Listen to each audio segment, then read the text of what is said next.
Welcome to Everyday Cooking. இன்னும் எங்க சேனலுக்கு subscribe பண்ணாம இருக்கீங்களா?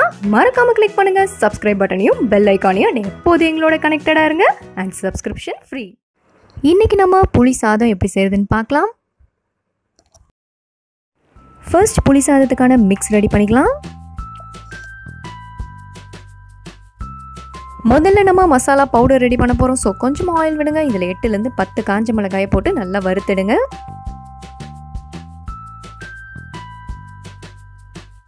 மிளகாய் நல்லா வறுபட்டுருச்சு. இதை வெளியே எடுத்துடலாம். அடுத்து நம்ம இதே எண்ணெயில் 1 டேபிள் ஸ்பூன் அளவுக்கு உளுந்து, 1 டேபிள் ஸ்பூன் அளவுக்கு கடலைப்பருப்பு அண்ட் 1 டேபிள் ஸ்பூன் அளவுக்கு துவரம் பருப்பு மூணுமே வறுத்து எடுக்க போகிறோம். 1 டேபிள் ஸ்பூன் உளுந்து, 1 டேபிள் ஸ்பூன் கடலைப்பருப்பு, 1 டேபிள் ஸ்பூன் துவரம் பருப்பு.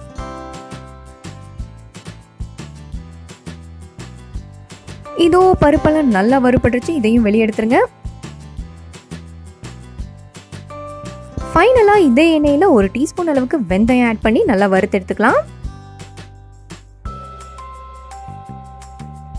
பொடிக்கு தேவையான எல்லாத்தையும் சூப்பராக வறுத்து எடுத்தாச்சு. ஸோ இதெல்லாம் ஸ்ட்ரெயிட்டாக எடுத்து மிக்ஸி ஜாருக்கு போகுது. மிக்ஸியில் காஞ்ச மிளகாயை காம்பை எடுத்துகிட்டு போடுங்க. அண்ட் இது வறுப்பட்ட கடலைப்பருப்பு, துவரம் பருப்பு, உளுந்தம்பருப்பு. இப்போ இதை நல்லா பொடி பண்ணி எடுத்து வச்சுக்கோங்க. இதோ நம்மளோட பொடி ரெடி. இது ஒரு பக்கம் இருக்கட்டும். அடுத்ததான் நம்ம நிலக்கடலையை வறுத்து எடுக்க போகிறோம். கொஞ்சமாக ஆயில் விடுங்க. ஒரு 1/2 கப் அளவுக்கு நிலக்கடலையை சூப்பராக இதில் வறுத்தெடுங்க.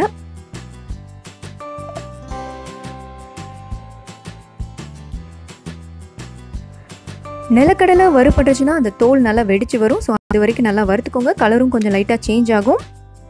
இதுவும் நம்மளோட நிலக்கடலை சூப்பராக வறுப்பட்டுச்சு. இதையும் எடுத்து வச்சுக்கலாம்.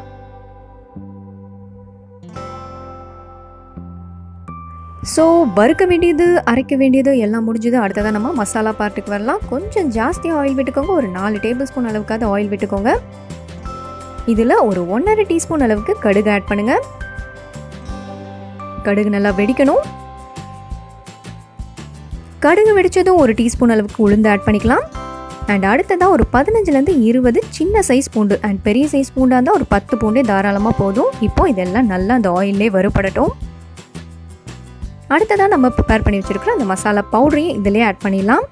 இது நல்லா இந்த ஆயிலே வேகணும்.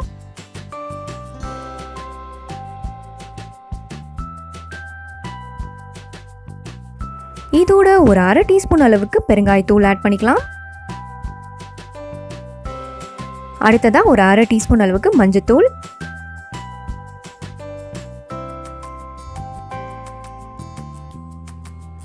இதோட ஒரு கையளவுக்கு கருவேப்பிலை ஆட் பண்ணிக்கலாம். அண்ட் கருவேப்பிலை இந்த புளி சாதத்துக்கு ஒரு நல்ல ஃப்ளேவர் தரும். இப்போ இதை நல்லா மிக்ஸ் பண்ணி விடுங்க. அடுத்ததான் நம்ம புளி ஆட் பண்ண போகிறோம். ஒரு 1/2 கப் தண்ணியில் ஒரு லெமன் சைஸ் புளியை 15 நிமிஷம் நல்லா ஊற விட்டு கரைச்சி இதோட ஆட் பண்ணுங்கள்.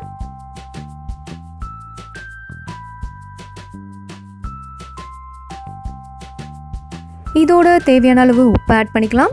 அண்ட் இதுக்கப்புறம் இதை லோ ஃப்ளேம்லேயே நல்லா குக் பண்ணிகிட்டே வாங்க. எண்ணெய் நல்லா மிதந்து வரணும். அது வரைக்கும் நம்ம இதை குக் பண்ண போகிறோம். ஒரு மூடி போடுங்க. சிம்ல வைங்க. நல்லா எண்ணெய் கக்கிட்டு வரும். அது வரைக்கும் குக் பண்ணுங்க. இதோ நல்லா எண்ணெய் கக்கிட்டு வந்துருச்சு. இந்த ஸ்டேஜில் நம்ம வறுத்து வச்சிருக்கிற கடலையை ஆட் பண்ணிடலாம்.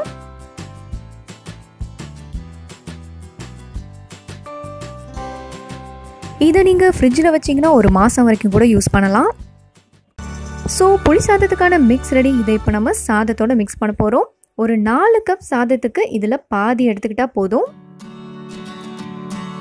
இதுக்கு சாதம் கண்டிப்பாக குறைவாக இருக்கக்கூடாது. உதிரி உதிரியாக இருக்கணும். அண்ட் உதிரி உதிரியாக சாதம் வேணும்னா நீங்கள் முதல்லையே தண்ணியில் ஒரு 1/2 மணி நேரம் அரிசியை ஊற போட்டுருங்க. ஊற போட்ட அரிசியை நல்லா வடிகட்டிட்டு அதுக்கப்புறம் 1க்கு 2 தண்ணி வச்சு குக்கரில் 2 விசில் விட்டுடுங்க. நல்லா இந்த மாதிரி உதிரி உதிரியாக வந்துடும். இந்த புளி சாதம் எங்கள் அம்மாவோட கைப்பக்குவம். அண்ட் பக்கத்து கோயிலில் என்ன ஃபங்க்ஷன்னாலும் இந்த சாதம் அங்கே இருக்கும். அண்ட் இது ஆல்ரெடி அங்கே செம்ம ஹிட். கண்டிப்பாக ட்ரை பண்ணி பாருங்கள். வேறொரு இன்ட்ரெஸ்டிங்கான ரெசிபியோடு உங்களை சந்திக்கிறோம். மறக்காமல் எங்கள் சேனலுக்கு சப்ஸ்கிரைப் பண்ணுங்கள்.